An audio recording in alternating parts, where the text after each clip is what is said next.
Barakatah Yahweh, Hashem Yahushai, Bahashem, Racha Kodash. Welcome to another live lesson. The name of this one is Full Steam Ahead. And that's pretty much, I don't remember how that title came to me, but I had wrote it down, so I was looking through my notes, see what a good title would be for a lesson, and that happened to pop out of the page, so to speak. So here we are. And pretty much full steam ahead because, as you can see, the prophecies are popping off left and right. And this is something that the Lord said would be happening in these times. He gave us the signs and tokens, different things that will be playing out on the planet Earth prior to Yahushua coming back. Because that's why we teach this ministry.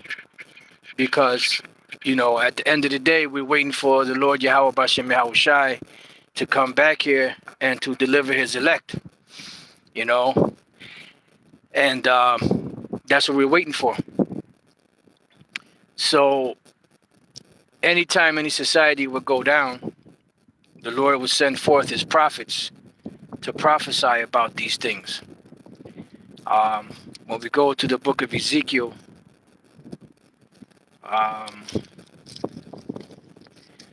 believe that's Ezekiel 28:8. We go to it all the time, but Ezekiel 28. Nope, that's not it. It'll come back to me, Lord's will. I know it's the 8th verse, Jeremiah 28:8. That's it.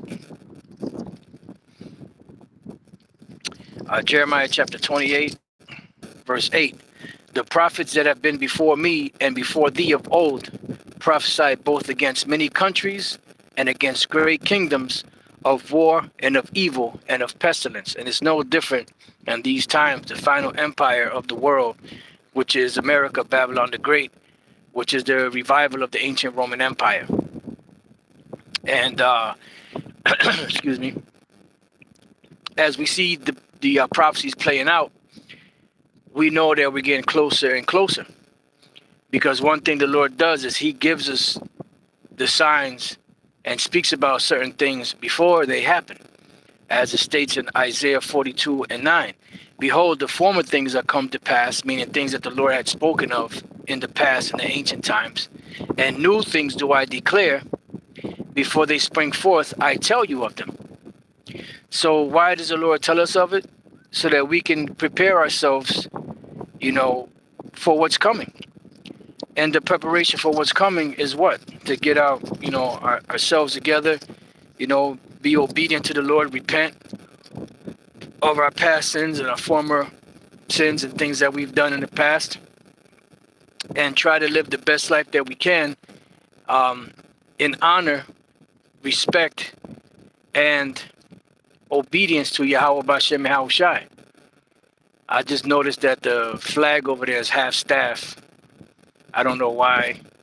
Usually they put that down like that when some type of calamity happens or some so-called important person's death. So I just noticed that. But hey, that's for America. Like that one time at this, I don't know if that was a baseball game, football game, or whatever it was, where you had a couple of flags up and the American flag fell off and just went all the way down to the ground. And that's pretty much symbolic of the ending of America. Because that's where we're at. We're at the end of this empire, and at the end of this empire, what would happen, would be that there would be certain signs and things happening before, the Lord would bring destruction of that particular empire. I see the cop over there getting out, probably going to give this guy a ticket.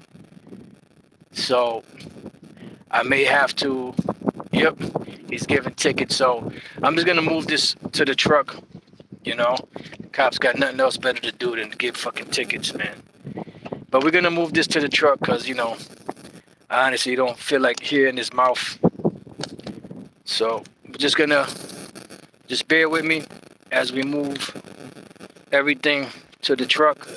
I got to break down this table and all that. So I'm going to have to put this this my phone in the car, so just bear with me while I put the table away. So Salakia for the disturbance, but this is part of what we got to deal with in Babylon the Great. So just bear with me 1 second.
Right.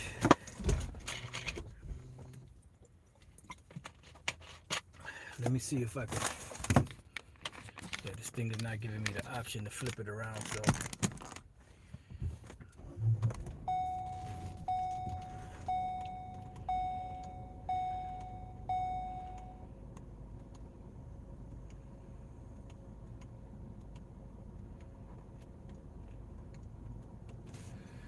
All right. Just bear with me. We're gonna have to go somewhere. I don't know where, but anyways, so that's the bottom line. That. Oh, let me see. Is this it? All the way here, right? There we go. Yeah, it's right on the camera, so that's why I couldn't see it. All right, so as it goes, full steam ahead, because the prophecies ain't gonna slack, and that's one of the scriptures I have. Actually, one of the scriptures that came to mind when I saw the title. So I want to go through that and get as much, because pretty much, the scriptures don't change. The scriptures always remain the same. That's why a lot of times brothers get new information, and go into different documentation, Esau's technology and the chip and all of that stuff. But the scriptures don't change. They always stay the same.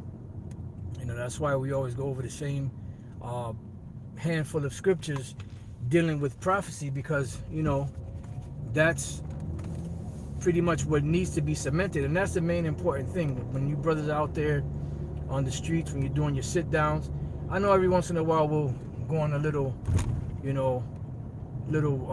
rambling a little here and there, go off on, on different things. But the main thing we have to focus on is bringing them precepts out and breaking the precepts down, because that's where the power lies, in the scriptures, in the words of Yahweh Bashim Yahushua. And you notice when you bring those scriptures out, you notice how the spirit keeps feeding and keeps feeding and keeps feeding them, and the fire keeps growing brighter and brighter and brighter.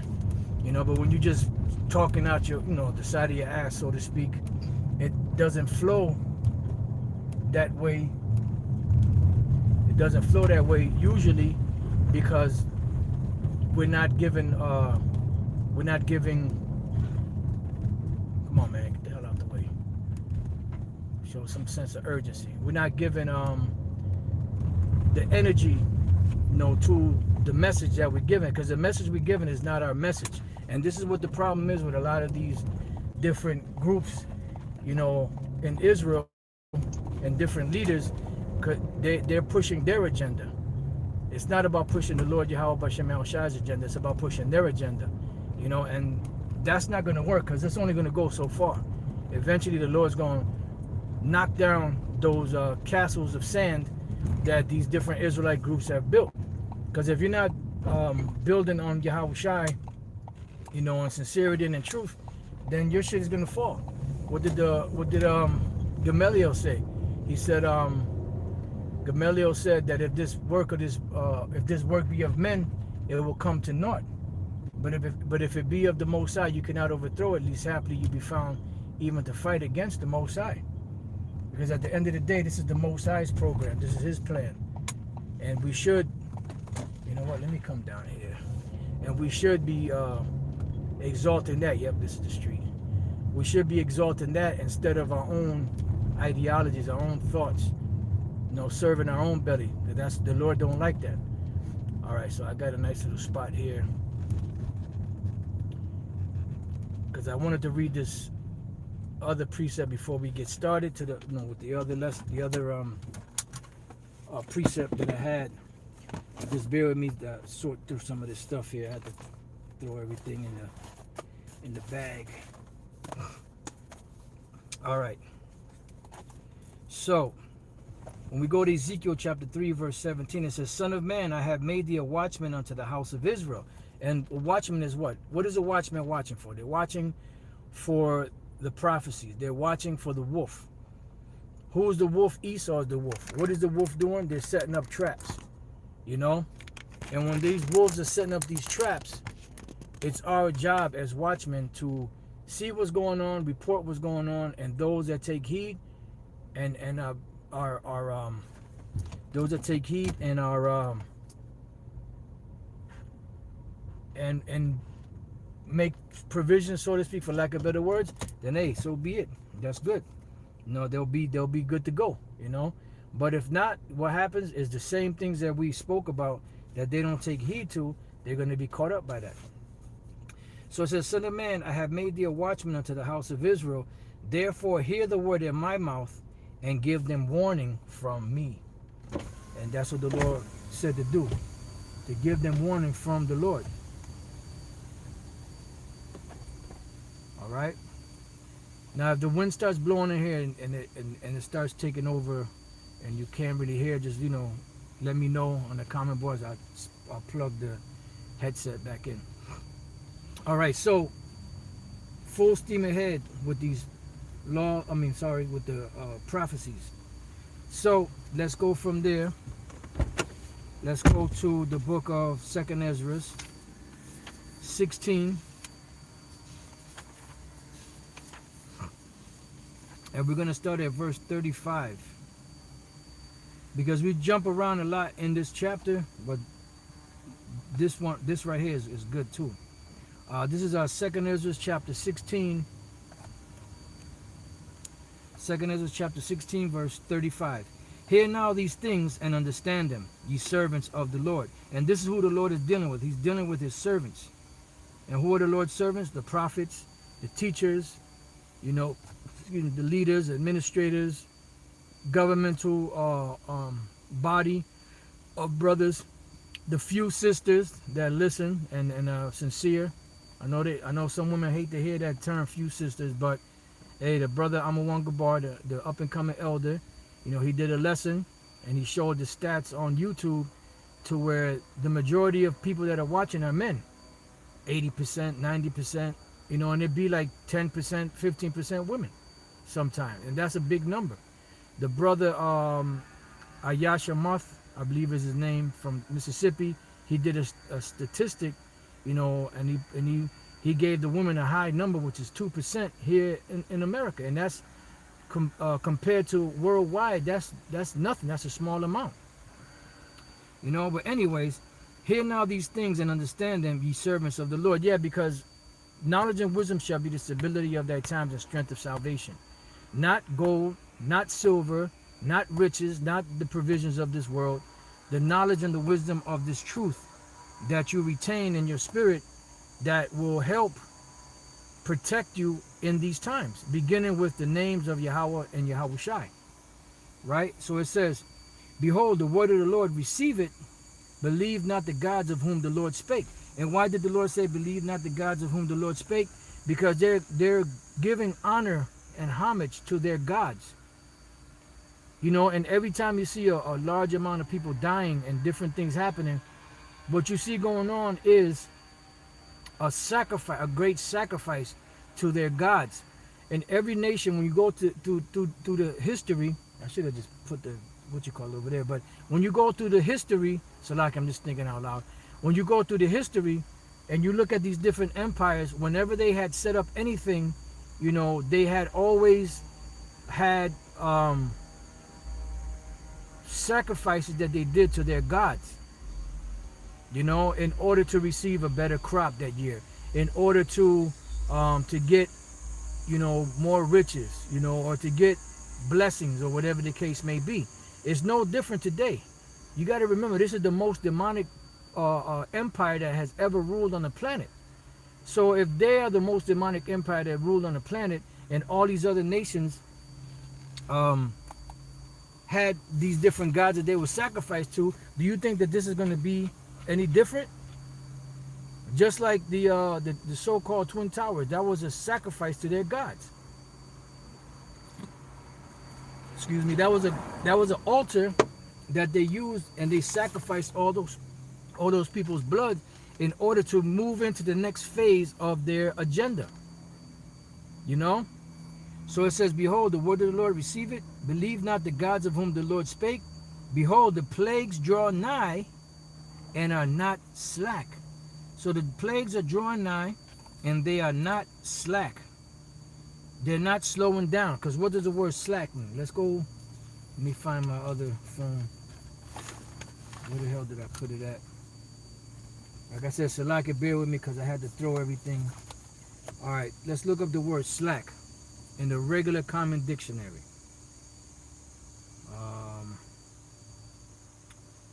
Slack. This is dust consisting of a mixture of small cold. We don't want that. A noticeable deterioration in performance or quality. Beautiful. A noticeable deterioration in performance or quality. So what does that mean? The plagues draw nigh and are not slack. Full steam ahead. Matter of fact, let me see if this, I don't think there's going to be in here.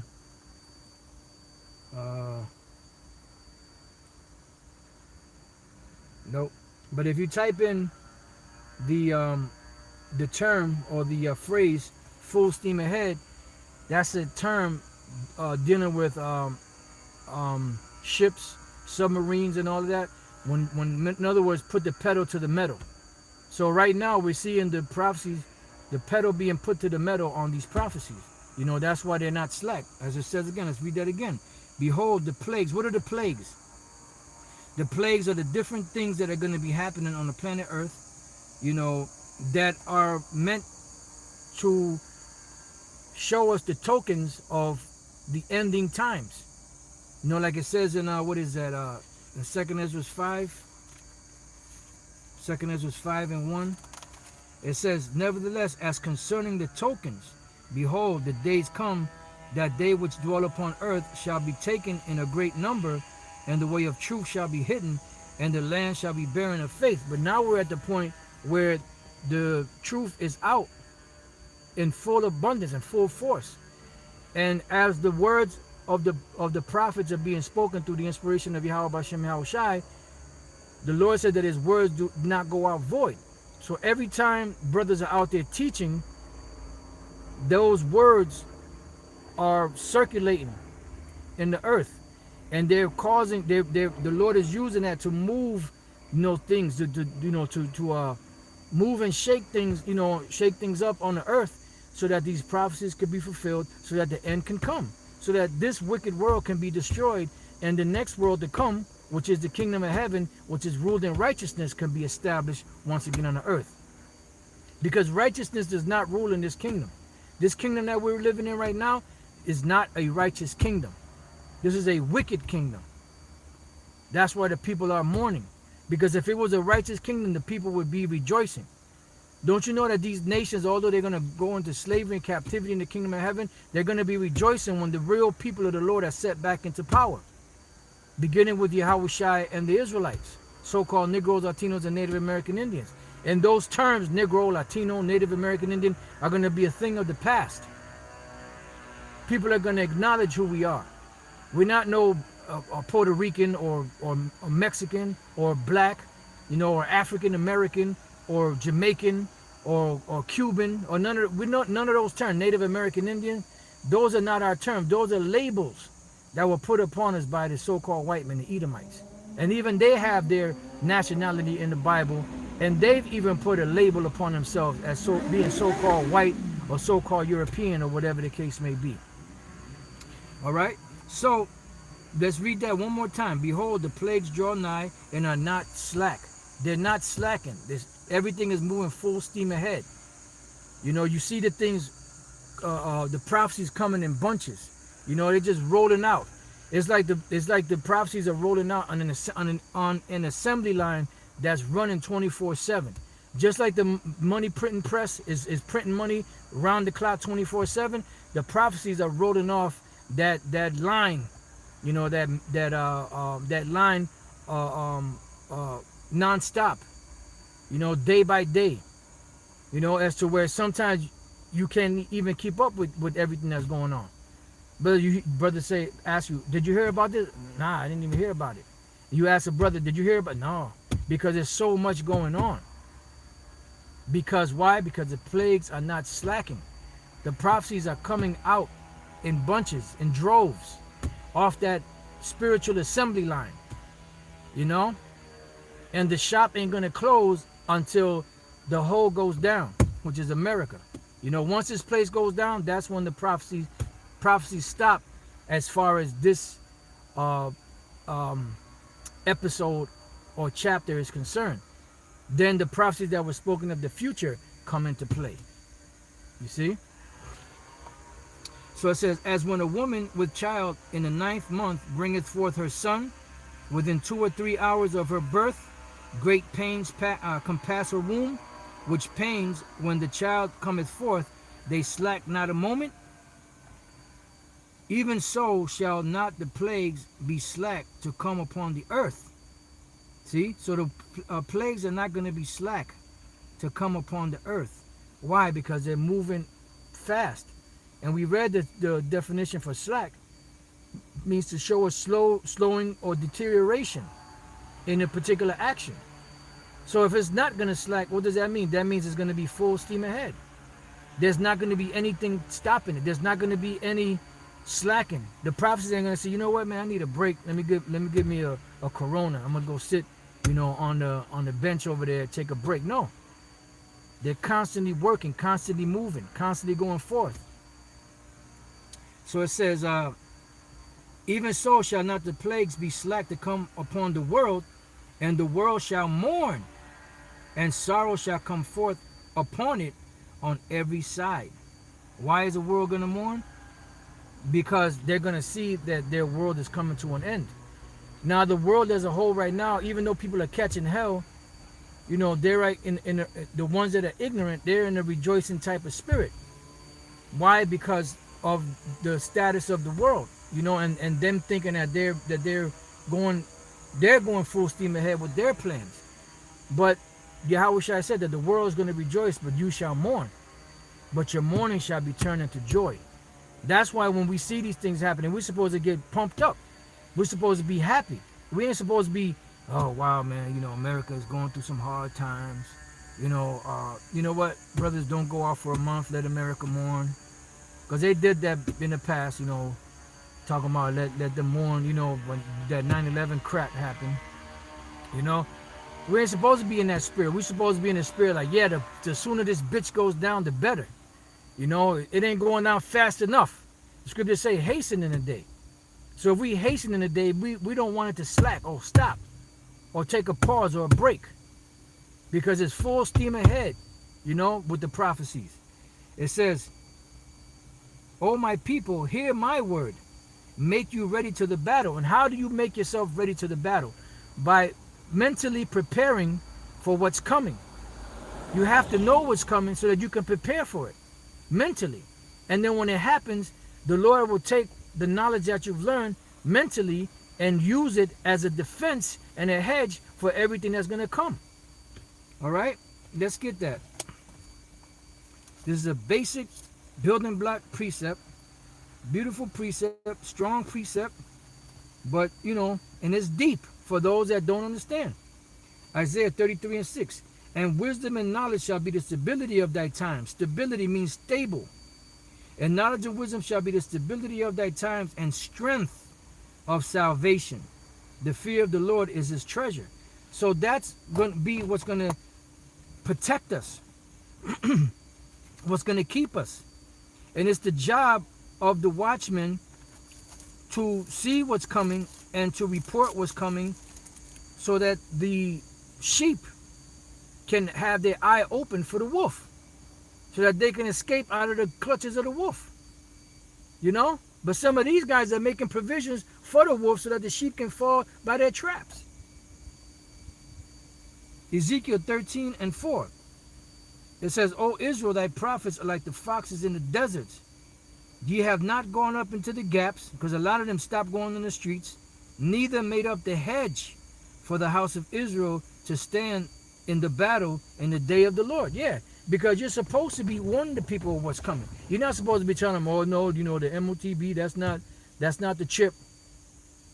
It's anything but. It's an embargo. It's sleeping with white women. It's Christianity. It's sin. It's all these other stuff except for what it is.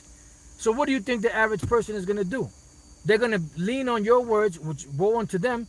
And they said it was all right to do. They said that's not it. So why can't I take it? I got a nice job. I want to keep it. And before you know it, your dumbass took that because of some fox, that's supposed to be a leader. Put your guards down instead of heightening the senses of your antennas.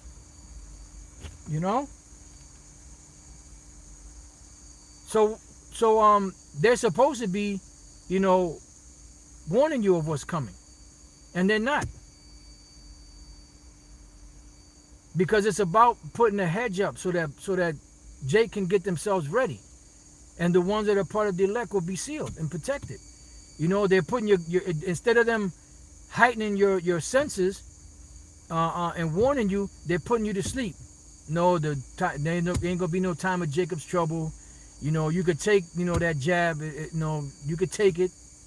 When the chip comes, you could take it because that's not the MOTB.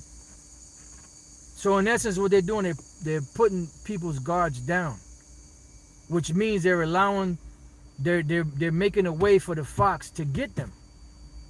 They're not making a way for the people to escape. So I'll read that again, that verse again. Verse 5, it says, ye have not gone up into the gaps, neither made up the hedge for the house of Israel to stand in the battle in the day of the Lord. Yeah, because the Lord is about to do battle on this earth, and you have to prepare the minds of the people up so that they can be, at least be ready for what's coming. Now you're going to have some of the elect that are going to get caught up in that, because that's how they're going to glorify the Lord, through death, in this, because they'll be the first ones to be raised up along with the ones that died. But for the most part, the elect are going to be protected. But there's a order. The Lord said, let all things be done decently and in order. It's easy for the Lord to snap his finger and have everything fall in its proper order. But the Lord gave a particular way that it's supposed to be done. Go out here in the streets, give them warning of me. They hate him that rebuketh at the gate. They're not going to hear your words. They're not going to accept it. That's why the Lord told Ezekiel, tell them whether they will hear or whether they will forbear. Because there's going to come a point where the world is going to know who the prophets are. They're going to know who the prophets are. Because they're going to see what everybody's been saying, and they're going to see that the ones that, the things that come into pass, they're going to see things coming to pass, and they're going to reflect back. Say, well, wait a minute, this group said that wasn't that, but this is happening right now. They said that the chip wasn't part of that, but why are they making such a Why are these Edomites, and the technology and everything making such big deals about this? Why are they trying to link everybody to the internet? So on and so forth. And then they're going to start realizing, for some of them it's going to be too late. Some of them are going to wake up, but for some of them it's going to be too late. And then at the end, it's going to be well known who the Lord's men are and who are not. Who the real prophets are and who the false prophets are. We're going to find that out. And we're very, very close to that time. So it goes on to say back in 2 Ezra 16 and 40, "O my people, hear my word, make you ready to the battle." In other words, be prepared. And in those evils, when these bad times are coming out, when Jacob's trouble is happening, it says, "Be even as pilgrims upon the earth." Because we're not going to have any certain dwelling place. We don't know how it's going to play out exactly. If there's going to be a place where a majority of brothers and sisters are going to go to, or if there's going to be different places, or if the Lord has people set up that have certain retreats that will take in brothers and sisters, in different places. We don't know how it's going to play out, but we know that something evil is coming. So the Lord said, "Be as pilgrims on the earth." What is a pilgrim? A pilgrim is someone that travels from one point to another. They stay in one place and they move from one place to the other. They really don't have much, many possessions, because the possessions that they have to be able to carry them with them. And you're not going to be able to carry your whole living room set and your bedroom set and your TV, and your refrigerator and your stove, and all that, and all your possessions in your house. Like women like to, when they're going away for 3 days, and they'll pack like 12 bags, full of stuff. You ain't going to be able to pack all that stuff. It's going to pretty much be what's on your back, and that's it. So that's the mentality that we have to have in these days. That whatever we have, whatever possessions we have, wherever we live, is going to be gone. Because we're going to have to be on the move. These devils are cracking down. They're tightening the grip. They're not slacking. They're diligent in their endeavors of establishing their agenda. So we have to be the same way for the Lord Yahweh B'Shem Yahushua in establishing this truth. It says, "He that selleth, let him be as he that fleeth away." Right. "And he that buyeth is one that will lose." Yeah. So really the mindset is, we have to get our mindset to where pretty much almost like being homeless. Only thing that you have is really what's on your back. So you got to remember, you got stuff, you might have some water or some dry goods stored at the house, but keep in mind that you may not even get back there. You may, when the whole shit goes down, you may be somewhere totally different. So what good is that going to do, that's at the house? Nothing. But you have it just in case you happen to be there and they shut things down and you have a little something to sustain you. But at the end of the day, if you don't, the Lord is going to sustain us anyway, regardless when that time comes. "He that occupieth merchandise, as he that hath no profit by it, and he that buildeth, as he that shall not dwell therein." Yeah, because things are going to shut down. They got an agenda. And that's why these people that have these so-called good jobs, they're asking if they should take the jab, because they don't want to lose their job. Really, you're not looking at this thing spiritually. Because you're looking at it as if once you take the jab, everything is going to go back to normal. Unbeknownst to you, that you got to take a second and a third, then you got to take pills twice a day in order, to maintain whatever it is, whatever venom they putting in you. It's pretty much what's going on. It's like when you get a transplant, whether it be a kidney or a liver or a heart or whatever the case may be. Those people have to take pills for life to suppress the immune system, so that the immune system doesn't fight against that foreign object in your body that doesn't belong to you. That's the same thing with this jab. It's a foreign substance. It says, "He that soweth, as if he should not reap, he also that planteth the vineyard, as he that shall not gather the grapes." So pretty much you should be in the mindset of, like the scriptures say, "Sufficient for the days the evil thereof, with food and raiment be therewith content." You know, you got individuals as we speak right now planning on getting a bigger house, you know, or planning on getting you know, another whatever, you know, to build up their repertoire, getting a whole bunch of cars, and you know, trying to establish themselves for the latter years. You know, when you get a little older, and then you have everything that you want. No, that's not the right mindset to have. You know, because we're at the point now where any day this shit can go down. Anything can happen. And at any time something can break out, and they can call it a national emergency. And what happens then? That everything shuts down.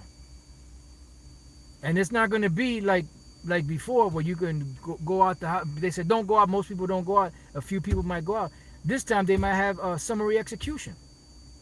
Which summary execution is they judge you right on the spot and put you to death right on the spot. The movie Running Man showed you that. With Arnold Schwarzenegger, you know, Arnold Schwarzenegger.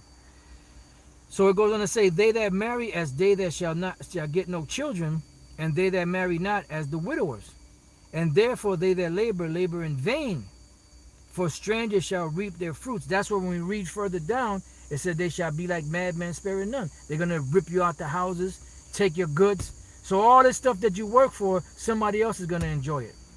The goons of Esau's paramilitary groups and the different security groups are going to be the ones enjoying that stuff. Just like these devils, man, when they arrest you and they take your shoes and everything, and you never get your shoes back, what do you think happened to them shoes? One of them motherfuckers is wearing it. Them or their children or somebody. So you pay for something that these motherfuckers are using. Excuse my medieval French, but you get mad because I'm still thinking about a pair of shoes that I lost, man, years ago. Them were some nice shoes, man. Somebody stole my goddamn shoes, man. I want my shoes back. Jimmy? Salaki, man. You know the dove hour continues. Second Ezra's Salaki. Oh man, but I really like them shoes though. Salaki.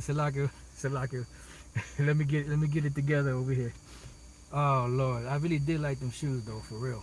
It says, for strangers shall reap their fruit, and I'm mad, man, that they took my shit, man. For strangers shall reap their fruits and take it out their ass too. For strangers, Salaki. For strangers shall reap their fruits and spoil their goods. See, overthrow their houses and take their children captives. Hey, wait a minute. Right now, out there in Australia, they said that there was 24,000 children that were brought to this particular place. I'm not sure if it was a building or an area where they took all the children, you know, they ended up, against the will of their parents, they ended up jabbing all those children, 24,000 children. Now, in Australia, I believe it was, So this is what's happening. We see everything playing out as the scriptures say, that they're going to take our children away. They're going to do certain things. And Lord's will, the Lord will protect the elect and their children. But hey, guess what? Whoever's not on that list is not going to be protected. And you have to have that mindset. If my wife don't make it, oh well. If my husband don't make it, oh well. If my children don't make it, oh well. Because at the end of the day, what does it say? Work out your own salvation with fear and trembling. See, because a lot of people get caught up in situations because they're too attached to their families.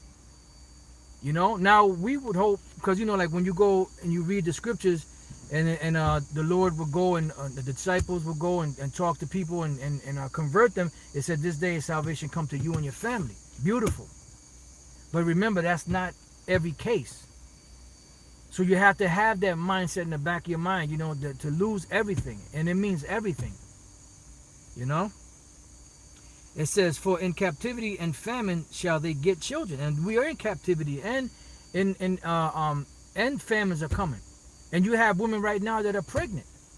You have women right now that are giving birth this past week, today, tomorrow, this week, up and coming week, this month. And shit is going to get bad. Shit is already bad, and it's going to get worse. It It says, and they that occupy their merchandise with robbery.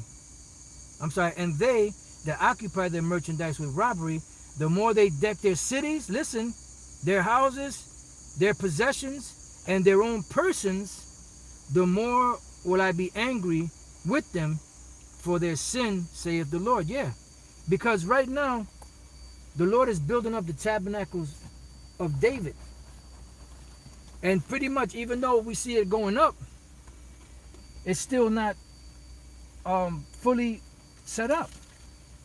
So the house, it's like, all right, it's like during the time of Ezra and Nehemiah.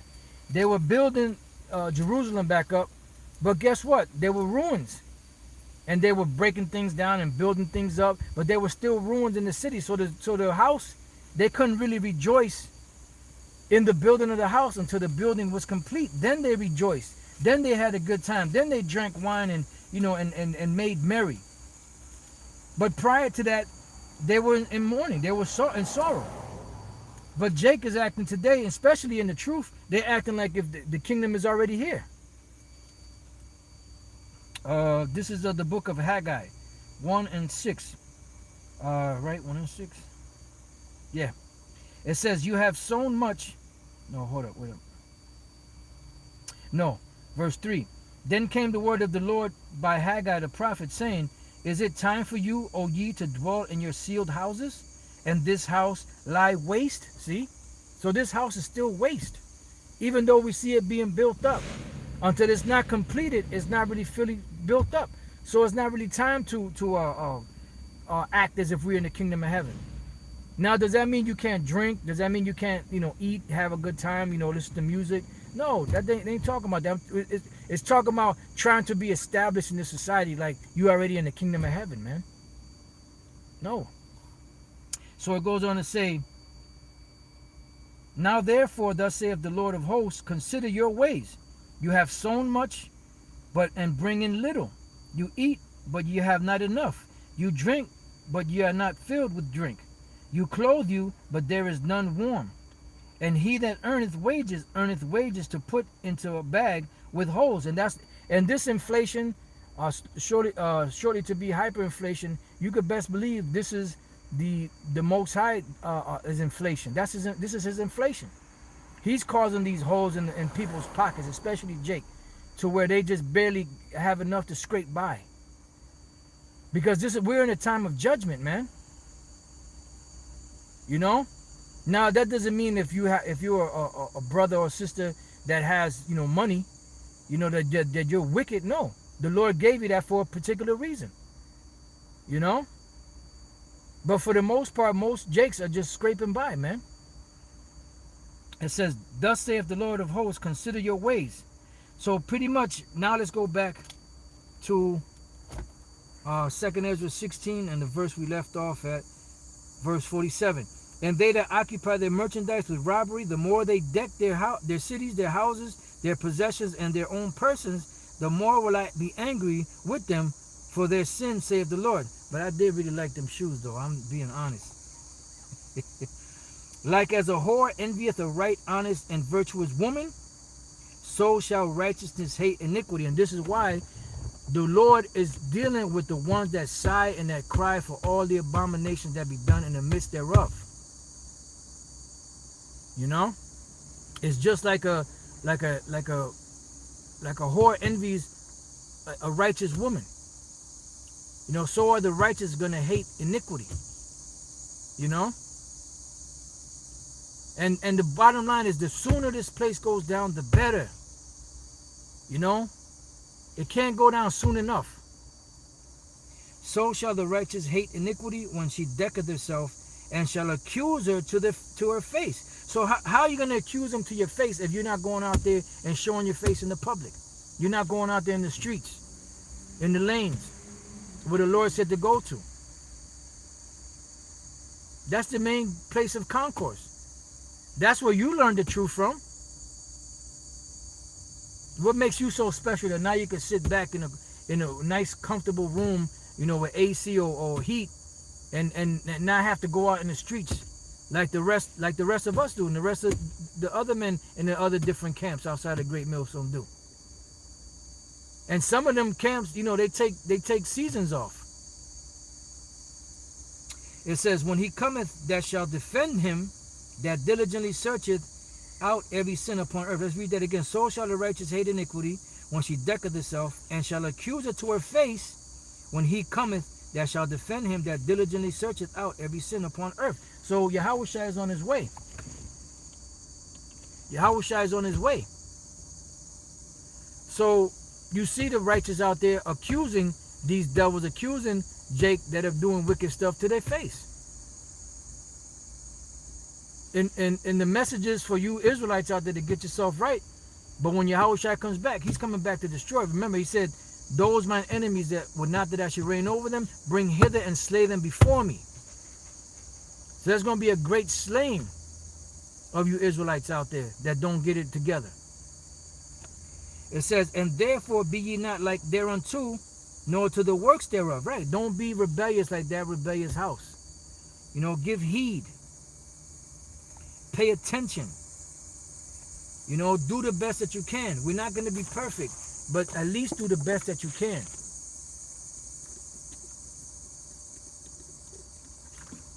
Because at the end of the day, the sorrows and heartaches and things that you've endured and the losses that you've endured eventually are going to pay off. Everything that we've lost, all the heartaches and everything that we've been through, eventually is going to pay off. And that's when the drawing out of that spiritual bank account is going to come into play. It's like a hedge fund. It's like those I forget what they're called, where you put money away, not funds, but you put money away, a trust. It's like a trust. You put money away and it can't be touched for a certain period of time. But then when you're able to get to it, it comes right on time because you're at the point where you're in dire straits. So that's how this works. When the dire straits come, this trust, because it's what it is a trust. We put our trust in Yahweh B'Shem El Shai, that for us giving up our life and doing what he said to do and going out here and teaching his word and warning that he's going to protect us in that time. And when the time comes and those withdrawals start being withdrawn out of the spiritual bank account, then we're going to be so happy. We're going to be happy that we gave up certain things in this world. We're going to be happy that that we didn't try to pursue our careers, our dreams and aspirations and goals that we had prior to learning about the truth. Then everything is going to really fully make sense. Because most people think about what they got to give up and they're like, oh no, hell no. Like that, like the rich man, the young man that came to Yahushua, Lord, good master, what should I do to reap everlasting life? He said, well, keep the commandments. He said, which? He broke down the commandments. Thou shalt not commit adultery, love the Lord thy power with all thy heart, mind, and soul, thy brother as thyself. He said, all these I've done since my youth. What do I lack yet? He said, go and sell all that you have and come and follow me. And he went away sorrowful because he had great riches. So he wasn't willing to give everything up to follow behind the Lord. You see? Now that doesn't mean everybody's going to be dirt poor. You're going to have some brothers and sisters that do better than others, and the Spirit is on them to help. Like when you go into the scripture and you read about these different women that were given props by the Apostle Paul, these different women did great things. You had certain women that were widows, that would lodge the saints, that would wash their feet, that would wash their clothes, that would cook for them, that would let them sleep at their home while they were in that particular city or town, on their journey in the ministry.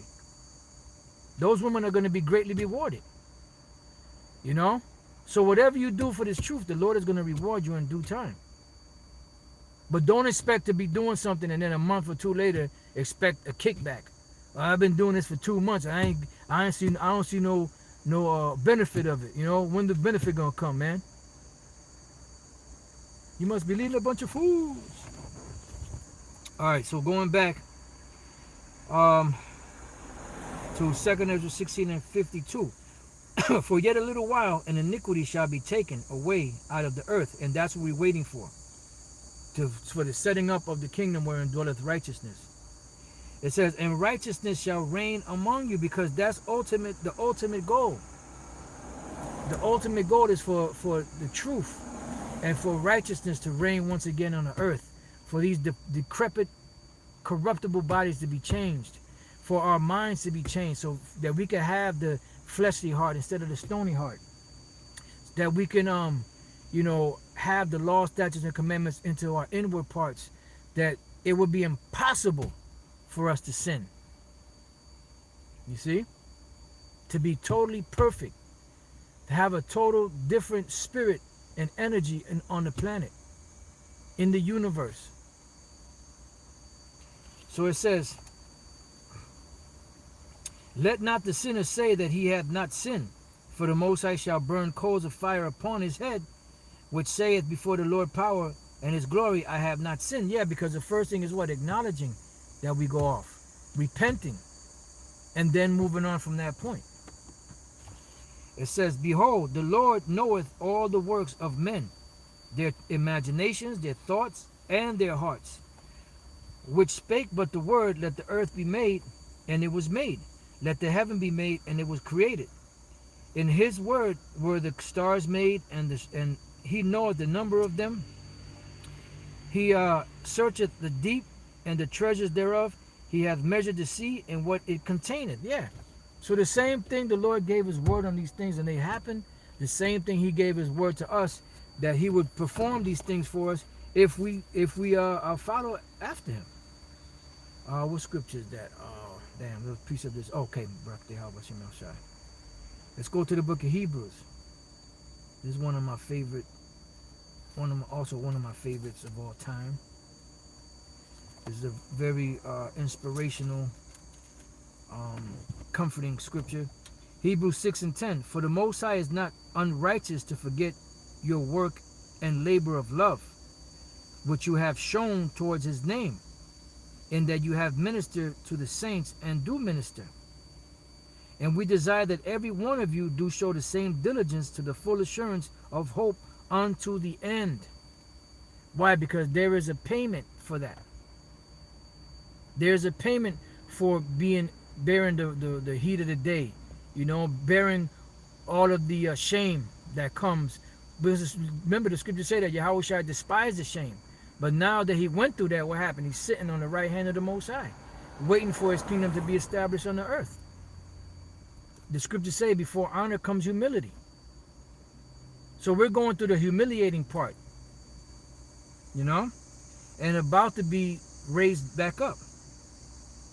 It says that ye be not slothful, but followers of them who through faith and patience inherit the promises. Yeah. Not being slothful. Slothful means that you're not working. You're slacking. You're a sluggard. You're a worthless, shiftless servant. And what did the Lord say to that servant? He's going to be put to death. It says, for when the Most High made promise to Abraham, because he could swear by no greater, he swore by himself, saying, surely blessing I will bless thee, and multiplying I will multiply thee. So the Lord is going to keep his promise, because he's not slack concerning his promise. So going back to 2 Ezra 16 and 58, he hath shut the sea in the midst of the waters, and with his word hath he hanged the earth upon the waters. He spreadeth out the heavens like a vault. Upon the waters hath he founded it. In the desert hath he made springs of water, and pools upon tops of the mountains, that the floods might pour down from the high rocks to water the earth. And we got to remember that when the Lord created everything, there was nothing there. Everything was just in an element stage. So just imagine from an element stage, you're looking in space and there's nothing there. All of a sudden, life springing forth out of that. Earth coming out of it, waters being separated, light being shown, trees growing. And out of those trees, from a seed that was planted in the ground, trees springing up, leaves and branches coming out of that tree, little buds coming out, flowers and nuts and fruits, and the garden of nuts. It's like an inside joke. you know, but different things that you can eat. People, cattle, fish, birds, all these things coming out of nothing. And we believe this. Why? By faith. Or how? By faith. Because no man was there alive to witness any of these things happening, but they're here. All created by the words of Yahweh Bashem Yahushai. So whatever he promised, he's going to keep his word. So it goes on to say, he made man and his heart in the midst of the body. He made man and put his heart in the midst of the body and gave him breath, life, and understanding. So we have the understanding now, and we know that the understanding is what's going to lead to everlasting life. And receive the engrafted word which is able to save your souls. It says, yea, and the spirit of almighty power which made all things and searcheth out all hidden things in the secrets of the earth, surely he knoweth your inventions and what ye think in your hearts, even them that sin and would hide their sin. See, it's not about hiding your sin like Adam did. It's about professing, you know, going before the Father, Yahweh Bashem Yahushai, and making your requests and your petitions known to him, repenting to him. You don't have to make a video, I did so and such and this and that. No. Your repentance is between you and Yahweh Bashem Yahushai. Now, when the scriptures say confess your sins one to another, that means if you do something wrong to each other. They ain't saying, well, you know, brother, I used to be this, I used to be that. You know, no. That's between you and Yahweh Bashem Yahushai. So it says, therefore hath the Lord exactly searched out all your works, and he will put you all to shame, because there's going to be those that are going to be ashamed when the Lord comes back, those that are going to be rejoicing when the Lord comes back, so on and so forth. And when your sins are brought forth, you shall be ashamed before men, and your own sins shall be your accusers in that day. What will you do, and how will you hide your sins before the Most High and his angels? Behold, the Most High is the judge, fear him. Leave off from your sins, and forget your iniquities, to meddle no more with them forever, and so shall the Most High lead you forth, and deliver you from all trouble. Because that's what's coming. You know? Because it's full steam ahead. The prophecies are coming out. They're rolling. They're not slacking. They're not stopping. When a woman is pregnant and she's about to be delivered, the only thought in mind that she can have is to get that baby out of her, so that the pain can go away. So it's the same way now. The birth pains are not going to stop until the prophecies are fully accomplished. Those are the babies, and the ultimate baby to come out is the nuclear missiles, because after they make the chip mandatory, you know, you'll see World War III popping off not too long after that. And then things will move a whole lot faster, because that's one major prophecy that has to come forth, you know, before the end can come. Because the Lord does everything in decently and in order. All right? So pretty much that's been full steam ahead. You know, I mean, we had a little turbulence at the beginning. But that's all right, because it adds to the ambiance. So with that, you know, I pray that you brothers have been edified. Until the next time I say, Shalom.